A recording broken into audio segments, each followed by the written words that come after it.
দাদা এতদিন ধরে যে ড্রেনের কাজগুলো যে চলছিল, মানে ড্রেনের যে অবস্থাগুলো হয়েছিল, তো আপনার তত্ত্বাবধানে যে ড্রেনের কাজগুলো যে শুরু হয়েছে, তো এই কি মনে হচ্ছে যে এই বিষয়ে মানুষের কতটা কি হেল্প হতে পারে? আপনারা জানেন যে ঠাকুরপাড়া বসুঘাটি গ্রাম পঞ্চায়েতেরই একটা মামলার মতো। এখানে বিভিন্ন গ্রাম পঞ্চায়েত যেসব আছে, নিশ্চিন্দা গ্রাম পঞ্চায়েত, বালি গ্রাম পঞ্চায়েত, সেখানকার জল সাপুইপাড়ার মধ্য চকপাড়া হয়ে হাওড়া ক্যানেল এবং শেওড়াপোতা খালে পড়ে। যেহেতু আমাদের এটা যেহেতু গামলার মতো এরিয়া, এখানে প্রায় 2 থেকে 3 মাস জলের তলায় থাকে সাধারণ মানুষ। এইখান থেকে আমি চিন্তা করেছি যে বর্ষাকালে ড্রেন না পরিষ্কার করে যদি আমি শীতের সিজন থেকে শুরু করি গরম পর্যন্ত যদি ড্রেনগুলো পরিষ্কার করতে পারি, এলাকাটা অনেকটাই জল নিকাশির ব্যবস্থাটা ভালো হবে। ড্রেনের মধ্যে বহু ময়লা পড়ে রয়েছে এবং সাধারণ মানুষও আমরা প্রতিনিয়ত পরিষ্কার করছি, নোংরা আবর্জনা ড্রেনের মধ্যে ফেলছে। সেখানে মানুষকে সতর্ক করছি, অ্যাওয়ারনেস দিচ্ছি, বোর্ড লাগাচ্ছি, তারপরেও সাধারণ মানুষ এগুলো করছে। ড্রেনগুলো আমরা নিয়মিত পরিষ্কারের চেষ্টা করছি এবং আমি যে কাজ শুরু করেছি সেই কাজ একদম ষষ্ঠীতলা দিলীপ ঘোষের বাড়ি থেকে আর টু পানতোষ দোকান, পানতোষের দোকান থেকে শুরু করে অগ্রগামী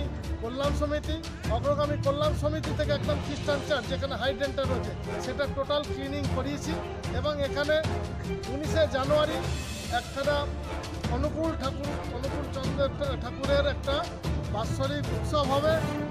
প্রায় 15 থেকে 20,000 লোকের সমাগম হবে। ওনারা আমাকে চিঠি করেছিলেন, সেখানেও এই মাঠে জল আসছিল ড্রেন থেকে, সেখানেও বন্ধ করেছি এবং মাঠে সাদা বালির ডিমান্ড ছিল, সেগুলো পূরণ করেছি। এটুকু বলবো। আর স্কুলের সামনে প্রাইমারি স্কুলের টিচাররা আমাকে বারবার আবেদন করেছে যে এখানটা বাচ্চারা স্কুলে আসতে পারছে না, এখানেও আমি রাবিশ টাবিশ দিয়ে আপাতত সাময়িকভাবে ব্যবস্থা করে চলাচলে। কিন্তু এই রাস্তাটা খুব শীঘ্রই আমাদের ডোমজুরের বিধায়ক মাননীয় শ্রী কল্যাণ ঘোষের মাধ্যমেই আমরা উদ্যোগে এই রাস্তাটা খুব সম্ভব। আচ্ছা, আমরা কিছুদিন আগে 1-1.5 মাস আগে আমরা রাস্তা নিয়ে খবর করেছিলাম, তো আপনি বলেছিলেন যে রাস্তা যেগুলো মানে মাল পড়া চালু হয়ে গেছে, রাস্তা কাজ শুরু হয়ে গেছে, আর যেগুলো বাকি আছে সেগুলো খুব তাড়াতাড়ি হয়ে যাবে।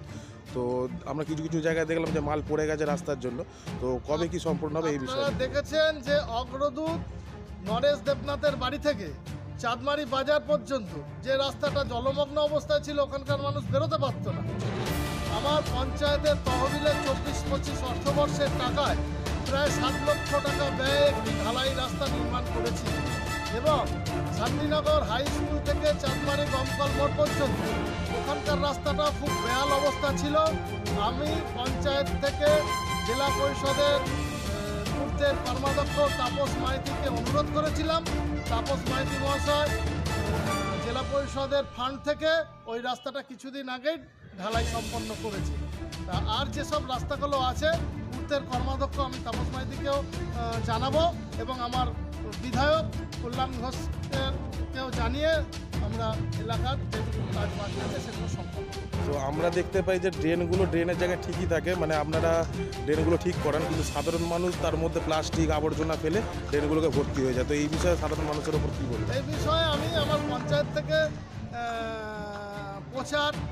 অটো প্রচার করেছি, মাইক প্রচার করেছি, বিভিন্ন জায়গায় বোর্ড লাগাচ্ছি যে আবর্জনা আপনারা নর্দমায় ফেলবেন না, আপনারা ময়লার গাড়ি আছে, সরকারিভাবে আমরা ময়লার গাড়ির ব্যবস্থা করেছি, সেসব গাড়িতে ফেলুন।